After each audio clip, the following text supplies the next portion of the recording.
The U.S. ambassador to Libya, J. Christopher Stevens, has been killed in an attack by angry and armed militants. They were inflamed by an obscure anti-Muslim film produced by a man living in California.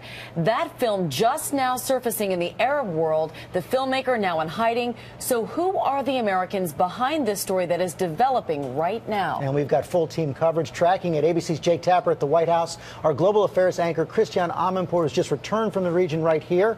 And ABC's Martha Radis starts us off from Washington. And Martha, this is the first American ambassador killed in an attack since 1979. It is, George. This is a horrifying situation, and it is not over. We've been tracking this overnight. A senior U.S. official telling ABC News that indeed Ambassador Chris Stevens was killed by militants. It was a chaotic and terrifying scene. 20 gun-wielding attackers storming the American consulate in Benghazi overnight. Nearly a dozen Americans were inside, guarded only by Libyan security. For nearly 20 minutes, the Libyan guards exchanged fire with the attackers and hurled a firebomb inside. The militants burned down at least one building. Ambassador Stevens was either killed by smoke inhalation or, more likely, in a car trying to escape with two guards, which may have been hit by a mortar. The other American was killed from smoke inhalation.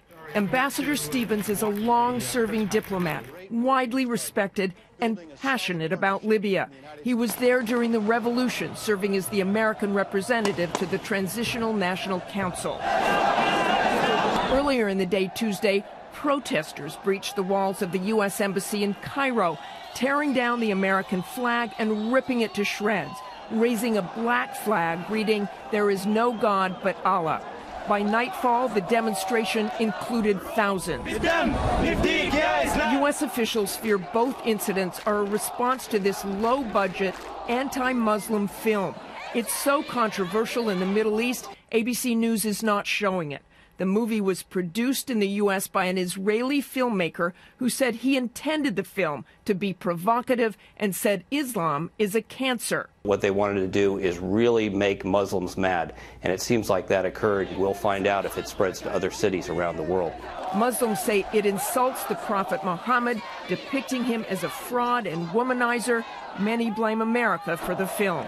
And it's now being promoted by Terry Jones, the Gainesville, Florida pastor who angered the Muslim world in 2010 when he threatened to burn the Quran.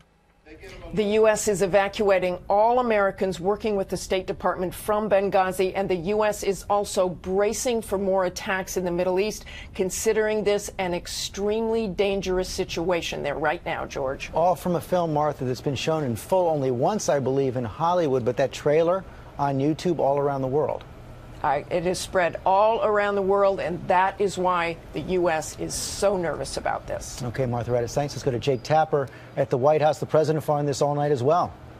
The president has been kept up to date all night by his national security advisor, Tom Donilon, as well as other senior national security officials, beginning with those protests in Cairo, but then also the ones in Benghazi. And as Martha suggests, George, the big fear here, of course, is not only what happened to the U.S. consulate in Benghazi, Libya, but what could happen next with so many individual Muslims throughout the Arab world inflamed, their passions inflamed by this provocative film, George. So we would expect a good chance the president would address this later today?